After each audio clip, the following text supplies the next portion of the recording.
స్తోత్రం చెల్లిస్తున్నాను.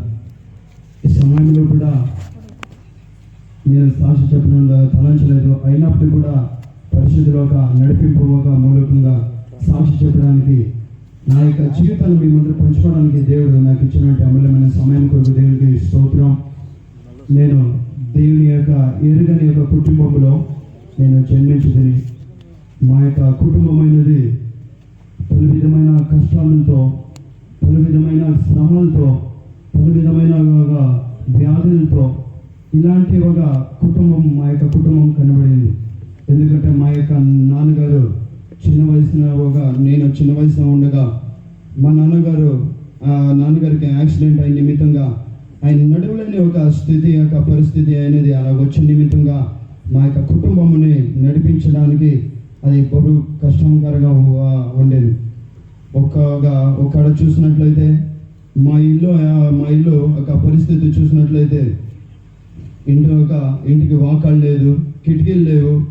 ఏ వర్షం వచ్చినప్పుడు కూడా అది ఇంటి లోపలికి వచ్చే ఒక పరిస్థితి. ఏమైనా వర్షం వచ్చినప్పుడు కూడా మా అక్క అన్న వారు వెళ్ళి ఏమైనా ఒక షీట్ అనేది ఒక అడ్డంగా పట్టుకునేవారు, వర్షం లోపలికి రాకూడదు అని చెప్పి. అలాంటి ఒక పరిస్థితి మా యొక్క కుటుంబ పరిస్థితి. అలాంటి ఒక సమయంలో నేను చిన్న వయసులో ఉన్నప్పుడు నాకు ఇంకా జ్ఞానం లేదు. అయినప్పుడు కూడా చిన్న వయసులో మా నాన్నగారు అప్పుడు బాగున్నప్పుడు మా ఇంటికి ఒక పాము ఇంటి లోపలికి వచ్చినప్పుడు దాన్ని మా నాన్నగారు చంపివేసినారు. అప్పుడు దాన్ని కొట్టిన నిమిత్తంగా నా యొక్క కన్నులు కనపడకుండా అయిపోయినది. మా అమ్మగారు నాకు భోజనం తినమని చెప్పి ప్లేట్లో భోజనం పెట్టించినా కూడా నా యొక్క కన్నులు కనపడేవి కాదు. భోజనం ఎక్కడుంది అని చెప్పి నేను అలాగా వెతికేవాడిని. అలాంటి ఒక సమయంలో మా అమ్మ నాన్నగారు ఒక హిందువుగా దేవుని ఎరగని వారుగా ఉండే నిమిత్తంగా వారు పోయి ఒక స్వామీజీ దగ్గర శాస్త్రాలు అడిగినారు. ఎందుకు మా యొక్క కుమారునికి ఇలా కన్నులు కనబడకుండా అయిపోయినది, దేని నిమిత్తంగా ఇలా అయింది అని చెప్పినప్పుడు వాళ్ళు శాస్త్రంలో వాళ్ళు ఇలాంటి ఒక మీ ఇంటికి ఇలా పాము అయినది ఇలా వచ్చిన నిమిత్తంగా మీరు ఇలా చంపివేసినారు, దాని నిమిత్తంగా నీ యొక్క కుమారునికి ఇలా జరిగినది. కాబట్టి మీరేమి ఇప్పుడు మీ కుమారునికి కన్నులు రావాలంటే ఒక గుడిని మీరు కట్టాలి, మీ అబ్బాయి చేతిలో ఆ పూజలు చేపిస్తున్నట్లయితే అవన్నిటి కూడా సరిపోతాయి అని చెప్పారు. అప్పుడు నా నిమిత్తంగా ఒక చిన్న గుడిని అలా కట్టించారు. అప్పుడు నేను నా యొక్క చేతులతో నేను దాన్ని పూజలు చేసి నేను ఆరాధించినప్పుడు నాకు వెంటనే కన్నులైనది తెరవబడినది. ఇక్కడ ఇంకా దేవుడు మన దేవుని అంగీకరించిన అయినప్పుడు కూడా దేవుని అంగీకరించి కూడా జనాలు కూడా ఉన్నారు. దేవుడు అద్భుతం చేస్తాడు, సాతాను కూడా అద్భుతం చేయను. దేవుని పరిశుద్ధ నామానికి స్తోత్రం. ఇలాంటి మా ఇంట్లో చూసినట్లయితే దయ్యముల చేత ఒక పీడింపబడే ఒక కుటుంబం అలాగా ఉండేది. మా అమ్మగారు పడుకోయింటే మా అమ్మ జుట్టును వచ్చి ఒక దయ్యము మా కళ్ళు కనబడదు, అయినప్పుడు కూడా అది వచ్చి జుట్టును ఈడ్చి మా అమ్మకి అంతగా వేదనగా పరిచేది. మా అన్నగారు కూడా మా ఇంటి వెనుక ఒకసారి చిన్న వయసులో ఉన్నప్పుడు వెనక్కి పోయినప్పుడు ఒక దయ్యమును చూసి అలాగే ఒక గొప్ప శబ్దంతో ఆర్భటం చేసి అలాగే వచ్చినారు. అలాగా మా యొక్క కుటుంబం అనేది అలాంటి ఒక పరిస్థితి ఉన్నప్పుడు మా అక్కగారు ఇలాంటి నేను స్కూల్లో చదువుకునేవాడిని. మా అన్నగారు కూడా మా నాన్నగారు యాక్సిడెంట్ అయిన నిమిత్తంగా స్కూల్ మానేసి చిన్న వయసులో కష్టపడడానికి పనులకు వెళ్ళేవాడు. మా అక్క కూడా అలాగే ఫెయిల్ అయిన నిమిత్తంగా ఏదో ఒక సిస్టమ్ వర్క్ జాబ్ నేర్చుకునే నిమిత్తంగా ఇంట్లో ఎవరు చూసుకునేవారు లేదు అని చెప్పి మా అక్క ఒక సిటీలో ఒక జాబ్కి వెళ్ళింది. అక్కడ కూడా మా అక్కకు సువార్త చెప్పినప్పుడు మా అక్క వెళ్ళలేదు. 3 సార్లు కూడా వాళ్ళు అలాగే వచ్చి సువార్త చెప్పినారు. దేవుడు చెప్పమంటే మీకు చెప్తున్నారు, మీరు దేవుని అంగీకరించండి, మీ పైన దేవుడు గొప్ప ఉద్దేశం ఉందని చెప్పినప్పుడు కూడా మా అక్క 2 సార్లు కూడా వినలేదు. అయినప్పుడు కూడా వారు దేవుని యొద్ద పోయి ప్రార్థించేవారుగాను వారు ఉండ్రి. ప్రభా వీరికి నేను సువార్త చెప్తున్నాను, అయినప్పుడు కూడా వీరు వినట్లేదు ప్రభా అని చెప్పి అలా చెప్పేవారు. అయినప్పుడు కూడా దేవుడు ఈసారి నువ్వు పో, వారు వింటారు, వారు రక్షణకు వస్తారని చెప్పి దేవుడు అలాగా వారిని బలపరిచినారు. ధైర్యపరిచినప్పుడు వారు వచ్చి మా అక్కకి సువార్త చెప్పినప్పుడు మా అక్క అంగీకరించి సరే నేను వస్తానని చెప్పి చర్చికి పోయినప్పుడు మా యొక్క కుటుంబం, మా యొక్క జీవితానుసారంగా మా కుటుంబం ఎలా ఉందో అలాగే దేవుడు మాట్లాడి మా అక్క తెలియకుండానే బాప్తిజం పొంది రక్షణ అనేది పొంది అభిషేకం కూడా పొందుకుంది. అప్పుడు మా ఇంట్లో వచ్చి ఈయనే యేసు ప్రభు నిజమైన దేవుడు, ఈయన తప్ప వేరే ఒక దేవుడు లేదు అని చెప్పి అలాగా చెప్పింది. అయినప్పుడు కూడా మేము భయంకరమైన విగ్రహారాధనలకైన నిమిత్తంగా దాని నుండి బయటకు రాలేకపోయినాం. బహు కష్టంకరంగా ఉన్నది. ఎందుకంటే ఒక స్వామీజీనే, ఒక మనిషినే ఒక ఫోటో ఇంట్లో పెట్టుకొని మేము ఆరాధించేవారుగాను అలాగా మేము అలాగా పరిస్థితి అనేది మా యొక్క జీవితంలో ఉండేది. మా అమ్మ చిన్న వయసులో ఉన్నప్పుడు కూడా నేను పూజలు చేయలేదంటే మా అమ్మ నన్ను భయంకరంగా నన్ను కొట్టేది, బాధ పెట్టేది. పూజలు చేయగా శుక్రవారం వచ్చిందంటే నేను పూజలు చేయడానికి పోవాలి, లేదంటే కర్ర తీసుకొని నన్ను కొట్టేది. ఎందుకు నువ్వు పూజలు చేయవు? నాకైతే ఇష్టం ఉండేది కాదు. అయినప్పుడు కూడా తల్లి యొక్క భారంతో ఇంకా తల్లి గారు చెబుతున్నారు కదండి, దానికి లోబడి నిమిత్తంగా పోయి పూజలు చేసేవాడుగానే సమయం ఉంటుంది. అయినప్పుడు కూడా నాకు ఏదైనా బాగలేదు, ఒక జ్వరం వచ్చినప్పుడు లేదా ఫీవర్ ఏదైనా వచ్చినప్పుడు అలాంటి ఒక సమయంలో ఆ స్వామీజీ దగ్గరికి నన్ను తీసుకుని వెళ్ళేవారు. ఆ స్వామీజీ గారు టవల్తో ఏదో మంత్రాలు చెప్పి నన్ను అలాగా ఆ జ్వరం తగ్గేలాగా వారు చేసేవారు. ఆ ఒక బుక్ చూసినట్లయితే ఆ బుక్లో వికారమైన ఒక దయ్యములతో నింపబడిన ఒక బుక్. ఆ బుక్కులతో ఆయన చూసుకొని నాకు మంత్రాలు చేసేవాడు. ఆ మంత్రాలు చేసినప్పుడు నాకు ఆ ఫీవర్ వచ్చినప్పుడు కూడా అది తగ్గేది. అంతగా మేము విగ్రహారాధకులై మేము ఉంటుంది. అయినప్పుడు కూడా మా అక్క వచ్చి అలా చెప్పినప్పుడు కూడా కొంచెం కష్టంకరం ఉంది. అయినప్పుడు కూడా ఒక సమయం అనేది, దేవుని యొక్క సమయం అనేది ఉంది. ఆ సమయం అనేది వచ్చినప్పుడు మా అన్నగారు కూడా ఇంట్లో కుటుంబం భారం నిమిత్తంగా అప్పులు చేసి తెలియకుండానే ఆ భారాలు తట్టుకోలేక పాయిజన్ విషయం అనేది తాగినప్పుడు కూడా మా అన్నని హాస్పిటల్కి తీసుకొని వెళ్ళినప్పుడు కూడా మా అమ్మకు చెప్పింది, ఇప్పుడు కూడా నువ్వు దేవుని వైపు నువ్వు తిరిగినట్లయితే నీ యొక్క కుమారునికి ఏమీ అయ్యదు, ఆయన దేవుడు కాపాడుతాడు, నువ్వు ఇప్పుడు కూడా నువ్వు ఒక తీర్మానం తీసుకో, దేవుని వైపు నువ్వు తిరుగు అని చెప్పి అలా చెప్పిన తర్వాత మా అమ్మ ఒక రూమ్లో పోయి ప్రార్థించింది. ప్రభా, నా యొక్క కుమారుడు తెలియకనే విషయం పాయిజన్ తాగినాడు, కాబట్టి నువ్వు ఒకవేళ నా కుమారుని బ్రతికించినట్లయితే నేను నిశ్చయంగా ప్రభా ఇవన్నీ పాత విగ్రహాలు ఇవన్నీ కూడా నేనేమేమైతే ఆరాధిస్తున్నానో అవన్నీ కూడా నేను వదిలిపెడతాను ప్రభా అని చెప్పి తీర్మానం తీసుకుంది. ఎందుకంటే మా కష్టం టైంలో ఎంతో పోరాడి భయంకరంగా విగ్రహం మేము పూజలు చేసినప్పుడు కూడా మా యొక్క ప్రార్థన అయినది, మా యొక్క కష్టాలు ఇంకా అయినది ఆ ఒక దేవుళ్ళు విడిపించలేకపోయినారు. దేవుని నామానికి స్తోత్రం. ఆ ఒక సమయంలో కూడా అలాంటి మా అమ్మ పోయి ఒక రూమ్లో ప్రార్థించిన తర్వాత మా అన్న జీవంగా పాయిజన్ పోయినాక హాస్పిటల్లో వేరే ఒక పేషెంట్లు కూడా అలాగే పాయిజన్ తాగి ప్లేస్కి పోయినాక ఏ ఒక పేషెంట్స్ కూడా జీవంగా లేదు.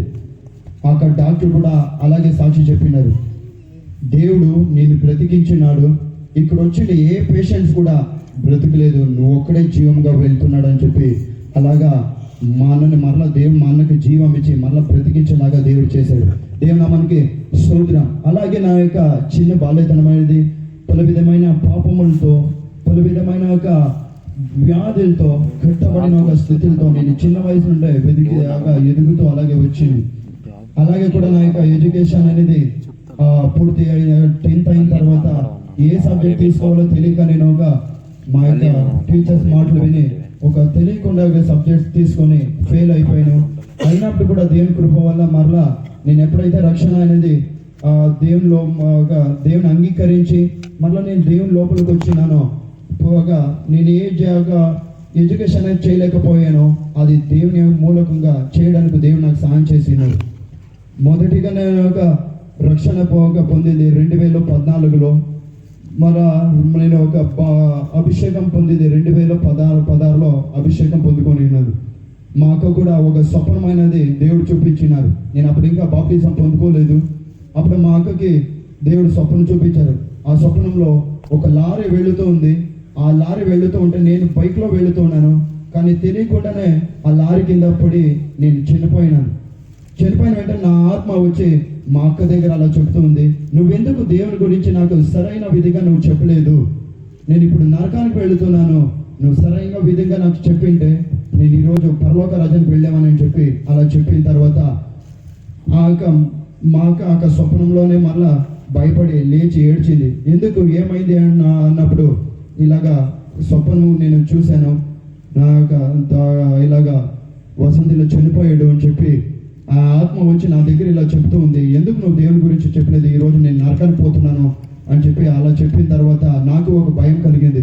ఒకవేళ ఈ రోజు నేను మరణించినట్లయితే నా ఆత్మ నరకానికి పోతుందేమో, నేను ఎక్కడికి పోతాననేది నాకు భయం అనేది పీడించింది. ఆ సమయంలో కూడా దేవునికి నేను లోబడాను. లోబడిన తర్వాత బాప్టిజం నేను తీసుకున్నాను. తీసుకున్న తర్వాత ఎక్కడ పోయినప్పుడు కూడా ఎలాగైనా వేరే వారిని చూసినప్పుడు అందరూ కూడా అభిషేకంతో నింపబడేవారుగా ఉన్నప్పుడు నాకు కూడా ఒక వాంఛ అనేది కలిగింది. ఎలాగైనా సరే పరిశుద్ధాత్మ అభిషేకం నేను పొందుకోవాలి అని చెప్పి ఒక వాంఛ అనేది కలిగినది. కూటానికి వెళ్ళేవాడిని, పలుగా దేవుని సముఖంలో బాగా కష్టపడేవాడిని. ఆ సమయంలో కూడా దేవుని యొక్క ప్రేమను రుచి చూడడానికి దేవుడు సహాయం చేసినారు. దేవుడు కనికరించి దేవుడు నన్ను అభిషేకించిన తర్వాత ఒక మా యొక్క సంఘంలో ఉన్నట్టు ఒక చిన్న సిస్టర్ అక్కకి వారికి దేవుడు దర్శనం చూపించినారు. నా గురించి వారికి దర్శనం చూపించినప్పుడు నేను బైబిల్ పట్టుకొని సేవ చేస్తుండేలాగా వారికి దేవుడు దర్శనం చూపించినారు. ఆ తర్వాత ఆ అక్కగారు వచ్చి మా అక్క దగ్గర చెప్పారు, ఇలా వసంత్ వచ్చి ఇలా సేవకి పోతాడు, నీ తమ్ముడు ఉండు ఆ ఇంట్లో అని చెప్పి. తర్వాత మా అక్క కొన్ని రోజుల తర్వాత మా అక్క వచ్చి నా దగ్గర అలా చెప్పినది, ఇలా నువ్వు బైబిల్ పట్టుకొని సేవ చేస్తుండే ఇలాగా అక్కకి నువ్వు దర్శనం చూపించారు, నువ్వు సేవకి పోతావంట కదా అంట. దేవుని చిత్తం అయితే నేను పోతాను అని చెప్పి అలా చెప్పిన తర్వాత మా అక్క చాలా నన్ను అడ్డిపరిచినది, సేవకి పోకుండేలాగా నన్ను అడ్డిపరిచింది. అయినప్పుడు కూడా నేను ఎలాగైనా సరే దేవుని యొక్క సేవ చేయాలని చెప్పి ఒక తీర్మానం తీసుకొని ఒక యూత్ మీటింగ్కి, దేవా నా యొక్క పిలుపు ఉన్నట్లయితే మీరు నాతో మాట్లాడండి ప్రభు అని చెప్పి ఒక యవనస్తుల మీటింగ్ వెళ్ళాను. ఆ యవనస్తుల మీటింగ్లో దేవుడు నేను అడిగిన ఒక ప్రశ్నలకు క్వశ్చన్స్ అన్నీ కూడా దేవుడు ఆన్సర్ ఇచ్చినారు. మరలా అక్కడ ఉండే పాష కూడా అభిషేకంతో నింపబడిన తర్వాత కూర్చొనడానికి చెప్పారు. ప్రత్యేక యవనస్తులు కూడా కింద కూర్చోయిన తర్వాత మీలో ఎవరెవరిని దేవుడు పిలిచినారు వారందరూ కూడా లేచి నిల్చుకోండి అని చెప్పిన తర్వాత ప్రతి ఒక్కరు కూడా లేచి నిల్చుకున్నారు. నేను లేచి నిల్చుకోవాలా. అప్పుడు మరలా వాళ్ళు చెప్పారు, ఇంకొకరు కూడా దేవుడు సేవకు పిలిచినారు, వారు లేచి నిల్చుకోవాలి అని చెప్పి అలా చెప్పిన తర్వాత నాకు భయం కలిగింది. మరలా ఎలా లేచేది అని చెప్పి నాకు భయం కలిగినప్పుడు మరలా చెప్పారు, ఇప్పుడు నువ్వు లేచి నిల్చుకోలేదంటే నీ పేరు నేను చెప్తానని చెప్పి అలా చెప్పిన. అలా వారు చెప్పిన తర్వాత నాకు భయం కలిగింది. ఎందుకంటే అందరి ముందర ఒకవేళ నా యొక్క పేరు చెప్తారేమో అని చెప్పి భయం కలిగి, అలాగే దేవుని యొక్క స్వరాన్ని చోటు ఇచ్చిన తర్వాత దేవుడు భయపడవద్దు, లేచి నిల్చుకో, నేను పిలిచి ఉన్నాను కదా అని చెప్పి అలా చెప్పారు. అలా వెంటనే లేచి నిల్చుకున్నాను. అప్పుడు దేవుడు నా యొక్క పిలుపుని స్థిరపరిచినారు. అయినప్పుడు కూడా సేవ రావాలని 2016లోనే సేవకు రావాలని ఒక వాంఛ అనేది. అయినప్పుడు కూడా ఇంట్లో అప్పులు ఉండే నిమిత్తంగా నేను ఒక పాస్టర్ దగ్గర ఇలా చెప్పినారు, పాస్టర్ నేను అప్పులు చేయలేదు, ఇంటి వారు అప్పులు చేశారు, అయినప్పుడు కూడా వారు అప్పులు చేశారు, నేను ఒక సేవకు రావాలనుకుంటున్నాను అని చెప్పిన తర్వాత, లేదు నువ్వు ఇంట్లో అప్పులంతా క్లియర్ చేసిన తర్వాతనే నువ్వు సేవకు రావాలి, ఇంట్లో సమాధానం లేని వాడుగా అలా రాకూడదు అని చెప్పారు. అప్పటి నుంచి ఎలాగైనా అప్పులు తీర్చాలి, అందరి ముందుగా నేను బాగుండాలి, ఒక ఐశ్వర్యవంతంగా నేను జీవించాలని ఒక వాంఛ అనేది నాలో కలిగిన నిమిత్తంగా నా యొక్క స్వయచిత్తం సొంత మార్గంతో అలాగే వెళ్ళిపోయాను. ఎలాగైనా సరే అప్పులు తీర్చాలని చెప్పి నా యొక్క సొంత భారంతో నేను అలాగ వెళ్ళిపోయిన నిమిత్తంగా ఎంతో అప్పుగా ఇంకా ఎక్కువ అప్పుల వాడుగా అలా మారిపోయాను. మా యొక్క ఇంట్లో 2 లక్షలు 3 లక్షలు అప్పులు ఉండేది. అయినప్పుడు కూడా దాన్ని ఎలాగైనా సరే క్లియర్ చేయాలని చెప్పి నేను పోయిన ఒక స్వయచిత్తం నిమిత్తంగా 8 లక్షల వరకు అప్పులైపోయింది. ఏం చేయాలో తెలియక నన్ను నమ్మిన మా యొక్క రిలేటివ్సే, మా మామ కొడుకే డబ్బులు మోసం చేశాడు. నాకు కొంచెం కారు ఎలాగైనా తీసుకోవాలి, కారు తీసుకొని నేను డ్రైవింగ్ చేయాలి, ఎలాగైనా ఒక కారు నిమిత్తం ఇంకో కారు అలాగే తీసుకొని అందరి ముందు మేము బాగుండాలని చెప్పి నాకు వాంఛ అనేది ఉండేది. ఆ వాంఛను ఎలాగైనా నెరవేర్చుకోవాలి అని చెప్పి స్వయం చిత్తంగా నేను పోయి నిమిత్తంగా అప్పుల వారుగా అయ్యి నేను ఎవరైతే నమ్మానో వారు నాకు మోసం చేశారు. అప్పుడు కూడా నా యొక్క పరిస్థితి దేవుడు హెచ్చరించినారు, ముందుగా నువ్వు స్వయచిత్తంగా నువ్వు వెళుతున్నావు, మరలా నువ్వు ఈ స్వయచిత్తం పోయినట్లయితే నువ్వు మరలా దెబ్బతింటావు అని చెప్పి అలా దేవుడు చెప్పినప్పుడు కూడా నేను వినకుండా పోయాను. నా యొక్క పరిస్థితి ఎలా అయిందంటే ఏ ఒక్కరు కూడా సహాయం చేయలేని ఒక స్థితిగా, ఇంటి వారు సహాయం చేయలేక, నా యొక్క స్నేహితులు నాకు సహాయం చేయలేక, అందరూ నన్ను చేయి వదిలిపెట్టి నేను ఒక ఇంట్లో ఒక చీకటిలో మూల కూర్చున్నాగా పరిస్థితి అలాగా మారిపోయింది. ఏం చేయాలో తెలియట్లేదు. ఒకటే ఎక్కడ జాబ్కి వెళ్ళినప్పుడు కూడా జాబులు నాకు దొరికేవి కాదు. ఎక్కడ పోయినట్టుకి సమాధానం లేని ఒక కార్యాలు అనేది అలాగా జరిగేది. ఎక్కడ పోయినప్పటికీ జాబులు పోయినప్పుడు కూడా ఏదో ఒక 20 రోజులు నేను చేసేవాడిని. మరలా ఏదైనా ఒక కార్యం అనేది జరిగిన తర్వాత మరలా నేను ఇంటికి వచ్చేసేవాడిని. ఇది ఎందుకు నా జీవితంలో ఇలా జరుగుతుంది, ఎందుకు ఇలా అవుతుంది అంటే నన్ను నేనే పరీక్షించుకున్నప్పుడు దేవుడు మాట్లాడేవాడు, ఇప్పుడు కూడా నువ్వు నా పిలుపుకు లోబడినట్లయితే, నా యొక్క సేవకు నువ్వు అప్పగించుకున్నట్లయితే ఇంట్లో ఉండే పరిస్థితులన్నిటి కూడా నేను ప్రతి ఒక్కటి నేను క్లియర్ చేస్తానని చెప్పి అలా దేవుడు మాట్లాడినాను. మా ఇల్లు ప్రారంభంలో ఏమీ లేదు, మట్టిలో పనుకునేవారము. అయినప్పుడు కూడా రక్షణకు వచ్చిన తర్వాత ఇంట్లోకి ఎవరైనా ఒక్కరు వచ్చినప్పుడు కూడా ఒక్కరోజు కూడా ఇంట్లో ఉండేవాళ్ళు కాదు. ఇంట్లో భయంకరంగా అంతగా ఒక మట్టిలాగా వచ్చే మేము పనుకునేవారము. అంత పరిస్థితిగా ఉండే అయినప్పుడు కూడా దేవుడు రక్షణకు వచ్చిన తర్వాత మా ఇల్లు అంతను బాగా అయిపోయింది. ఎవరైనా వచ్చినప్పుడు కూడా 3 నెలలు కాదు, 6 నెలలు కాదు, 1 సంవత్సరం కూడా ఉండేవాళ్ళు. దేవుడు అంతగా మమ్మల్ని బాగా చేసి ఉన్నాడు. అయినప్పుడు కూడా స్వయంచితంగా పోయి నిమిత్తంగా నేను అప్పులుగా చేసేవారుగా మారిపోయాను. ఇంట్లో నా నిమిత్తంగా ఇంటి వారు దుఃఖపడి ఏడ్చేవారు. ఏం చేయాలో తెలియకుండా సరే అని చెప్పి ఎక్కడ పోయినప్పటికీ మరి ప్రభా నీకు లోబడతాను, నువ్వు చెప్పిన ప్రకారంగా నేను లోబడతాను ప్రభా అని చెప్పి దేవునికి లోబడినప్పుడు జాబులు దొరికేది. పోయి సమాధానంగా చేస్తున్నప్పుడు కూడా దేవుడు మాట్లాడినప్పుడు కూడా సేవకు రా అని చెప్పినప్పుడు కూడా నేను కఠినంగా చేసుకొని నేను సేవకులు పోలేకపోయాను. ఎందుకంటే అప్పులు ఉన్నాయి, ఎలా అప్పులు తీర్చేది అని చెప్పి ఒక భారంతో నేను భారం తీసుకొని అప్పులు తీర్చుకోలేక ఆ మధ్యలో చిక్కున్నాను. మరలా ఒక బైక్లో నేను వచ్చేటప్పుడు అప్పుడు కూడా ఒక బ్యారిగేడ్ అనేది రోడ్ మధ్యలో తెలియకుండా రోడ్ సైడ్లో నిలిపినారు. స్పీడ్గా రాత్రి జాబ్ ముగించుకొని వెళ్ళేటప్పుడు రాత్రి 12:30 అయింది. స్పీడ్గా వెళ్ళిన తర్వాత తెలియకుండానే దానిపై గుద్దేశాను. గుద్దిన తర్వాత ఏమైందో తెలియదు, ఎవరు ఆపోజిట్గా వచ్చి గుద్దేశారని చెప్పి నేను రోడ్లో పడిపోయాను. ఆ రోజు హెల్మెట్ లేకపోయినట్లయితే నాకు తల అనేది పగిలిపోయేది. అయినప్పుడు కూడా చేతులకి గాడి అంతా ఫుల్ డ్యామేజ్ అయ్యి చేతులు గాయాలంతా అయింది. అయినప్పుడు కూడా ఇదంతా ఎందుకు జరుగుతుందని నన్ను నేనే పరీక్షించుకున్నప్పుడు ఈ దేవుని యొక్క పిలుపుకి అని చెప్పి నేను అనుకున్నాను. ఇంకా నేనేమి చేయలేను ఒక పరిస్థితికి వచ్చేసింది. అందరూ కూడా చేయి వదిలిపెట్టారు. నేను ఒక మూలలో కూర్చున్నాను, ఏ ఒక్కరు సాయం చేయలేరు. ఇంట్లో వారు చూస్తే బాధపడేవారు. సరే అని చెప్పి ఒక తీర్మానం తీసుకొని ప్రభా ఇంకా నా యొక్క చేతులతో, నా యొక్క సొంత జ్ఞానంతో, నా బలంతో నేనేమి చేయలేను ప్రభా, నువ్వే నాకు సాయం చేయండి ప్రభా అని చెప్పి అప్పుడు నువ్వు మాట్లాడినట్లయితే నువ్వు చెప్పిన ప్రకారంగా నేను చేస్తాను ప్రభా అని చెప్పి అలాగే చెప్పాను. మరలా సంఘాన్ని పోయిన తర్వాత దేవుడు అలాగే మాట్లాడారు. నేను నిన్ను నా చేతులతో నిన్ను ఎత్తి నడిపించడానికి నాకు కష్టంగా ఉందని చెప్పి దేవుడు అలాగా మాట్లాడారు. ఒక భూలోకంలో ఉండే ఒక తండ్రికి ఒక బిడ్డ భారంగా అయిపోయినట్లయితే పరలోక రాజ్యంలో ఉండే ఒక దేవునికే అంతగా భారంగా అయిపోయినట్లయితే దేవుడు ఇంకెంత వేదన పడతాడు.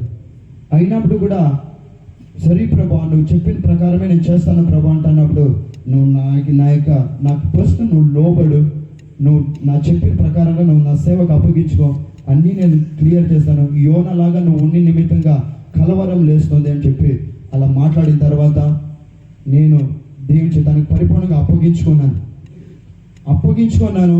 అయినప్పుడు కూడా అక్క వాళ్ళకి అడిగారు, నువ్వు సేవకు వస్తావా రావా, నువ్వు వస్తాను అని చెప్పి రాలేకపోతున్నావు. సరే అక్క నేను సేవకు వస్తాను అక్క అని చెప్పి, సరే కన్ఫర్మ్ అక్క వస్తానని చెప్పి అలా చెప్పాను. మరలా ఎప్పుడైతే దేవుని చిత్తానికి నేను పరిపూర్ణంగా అప్పగించుకున్నానో ఆ ఒక 8 లక్షల అప్పులు ఒక వారంలోనే, ఒక సంవత్సరం కాదు, 2 సంవత్సరం కాదు, లేదా ఒక నెల కాదు, ఒక వారంలోనే దేవుడు క్లియర్ చేశాడు. దేవుని నామానికి స్తోత్రం. దేవుడిని నమ్మనట్లయితే ఆయన అద్భుతాలు చేయడానికి, మహత్కార్యాలు చేయడానికి ఆయన శక్తిమైన దేవుడు. ఆ టైంలో నేను కూడా ఆశ్చర్యపడాను, ఇది ఎలా జరిగిందో. నిశ్చయంగా చేయలేని నా ద్వారా నేను చేయలేని కార్యం దేవుడే చేశాడని చెప్పి మా అమ్మకు నేను చెప్పాను. ఇంటికి నేనే శాపము. చూసావా, ఇన్ని రోజుల నుండి కట్టబడిన అప్పులు ఒక వారంలోనే క్లియర్ అయిందంటే అది నేనే కదా శాపం అని చెప్పి నేను సేవకి పోతానని చెప్పి అలా తీర్మానం తీసుకొని అలాగా సేవకి నేను రావడానికి దేవుడు నాకు సహాయం చేశారు. ఇలాంటి ఒక పోరాటముల మధ్యలోనే పలు విధమైన నా యొక్క ఆత్మిక జీవితానికి ఎంతో ఒక సాధన శక్తులు పోరాడవి. అవన్నీ కూడా నాకు దేవుడు ఒక స్వప్నం చూపించినారు. ఒక ఆకాశం నుండి పడిపోయే ఒక దూతలు ఒక నరకంలో పడిపోయేలాగా దేవుడు నాకు చూపించినారు. అలాగే అందుకే దేవుడు నన్ను సేవకు పిలిచి దేవుడు ఏర్పరచుకొని ఈ రోజు వరకు కూడా దేవుడు నన్ను కాచి కాపాడుతూ వచ్చినారు. ఈ రోజు కూడా దేవుడు నేను చేయి విడవను ఎడబాయనని చెప్పినట్టు దేవుడు ఈ రోజు వరకు దేవుడు నన్ను కాచి కాపాడుతూ వచ్చినారు. దేవుడు మీ ముందుకు ఇచ్చిన సాక్ష్యాన్ని పంచుకోవడానికి దేవుడు ఇచ్చిన సాక్షి కొరకు దేవుడికి స్తోత్రించదము. స్తోత్రం. నా భారములు నీవే భరించి ఆ నీడగా నాకు తోడయుండే. నా భారములు